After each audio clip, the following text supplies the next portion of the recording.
அற்புதராம் இயேசு கிறிஸ்துவின் கிருபை நிறைந்த நாமத்தினாலே உங்களை வாழ்த்தி இந்த புதிய நாளிலும் தேவனுடைய ஜீவனுள்ள வார்த்தையின் மூலமாய் உங்கள் ஒவ்வொருவரையும் சந்திப்பதில் நான் கர்த்தருக்குள் மகிழ்ச்சி அடைகின்றேன். மார்க்கு 4:39. அவர் எழுந்து காற்றை அதட்டி கடலை பார்த்து, இறையாதே, அமைதலாயிரு என்றார். அப்பொழுது காற்று நின்று போய் மிகுந்த அமைதல் உண்டாயிற்று. Mark chapter 4:39. He got up, rebuked the wind, and said to the waves, Quiet, be still. Then the wind died down, and it was completely calm. Amen. கர்த்தருடைய நாமம் மகிமைப்படுவதாக. ஆண்டவராகிய இயேசு கிறிஸ்து இயற்கையின் மேல் அதிகாரமுடைய தேவன். அவர் நம்முடைய வாழ்க்கையில கூட நமக்கு ஏற்படுகிற பொல்லாத சாத்தானின் கிரியைகளை அவர் நிர்மூலப்படுத்த அந்த உலகத்திற்கு வந்தார். நம் தேவன் சாத்தானின் மேல் அதிகாரமுடையவர். அவர் மரணத்தின் மேல் அதிகாரமுடையவர், வியாதியின் மேல் அதிகாரமுடையவர்.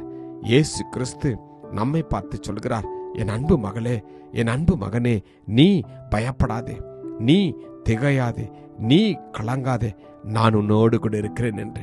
உலகத்தின் முடிவு பரியந்தமும் சகல நாட்களிலும் நான் உன்னோடு கூட இருக்கிறேன் என்று சொல்கிற தேவன் நம்மோடு கூட இருக்கிறார். சீஷர்களை பார்த்து அக்கறைக்கு போவோம் வாருங்கள் என்று சொன்ன தெய்வம் அவர்களோடு கூட தான் இருந்தார்.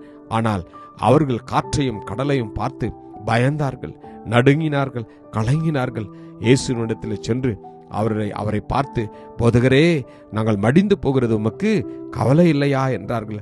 நாமும் கூட நமக்கு விரோதமாய் நம்முடைய குடும்பத்திற்கு, நம்முடைய பிள்ளைகளுக்கு, நம்முடைய பெற்றோருக்கு, நம்முடைய உறவினர்களுக்கு எழும்புகிற கஷ்டங்களை பார்த்து நீங்களும் நான் விதமாகத்தான் கவலைப்படுகிறோம். அநேக நேரங்களில் ஆண்டவரிடத்தில் கேள்விகளை கேட்கிறோம். கர்த்தர் நம்மோடு கூட இருக்கிறார் என்பதை நாம் மறந்து விடுகின்றோம். சீஷர்கள் கூட அதைத்தான் செய்தார்கள். ஆனால் ஆண்டவராகிய இயேசு கிறிஸ்து என்ன செய்தார்? அவர் எழுந்து காற்றை அதட்டினார், கடலை பார்த்து இறையாதே, அமைதலாயிரு என்றார். அப்பொழுது காற்று நின்று போய் மிகுந்த அமைதல் உண்டாயிற்று. ஹல்லேலூயா. உங்களுடைய வாழ்க்கையில, உங்களுடைய குடும்பத்துல கர்த்தர் மிகுந்த அமைதலை அவர் கட்டளையிடுகிறார். தெய்வீக சமாதானத்தை கொடுக்கிறார். அவருடைய சமாதானம் உலகம் கொடுக்கிற பிரகாரமான சமாதானம் அல்ல. ஷாலோம் என்று உங்களை பார்த்து சொல்கிறார், உங்களுடைய குடும்பத்தை பார்த்து சொல்கிறார். கர்த்தர் உங்களுக்கு விரோதமாய் எழும்பி இருக்கிற ஒவ்வொரு காரியத்தையும் அவர் இந்த நாளிலே அமைதலாயிரு என்று சொல்லி எல்லாவற்றையும் அவர் அமைதல் படுத்துகிறார்.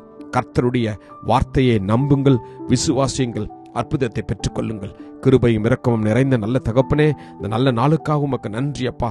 தகப்பனே, இந்த நாளிலே குடும்பங்களுக்கு விரோதமாய், தகப்பனே, தனி நபர்களுக்கு விரோதமாய் சாத்தான் கொண்டு வருகிற எல்லா பொல்லாத அந்தகாரத்தின் கிரியைகளை இயேசுவின் நாமத்தில் நாங்கள் நிர்மூலப்படுத்துகிறோம் அப்பா.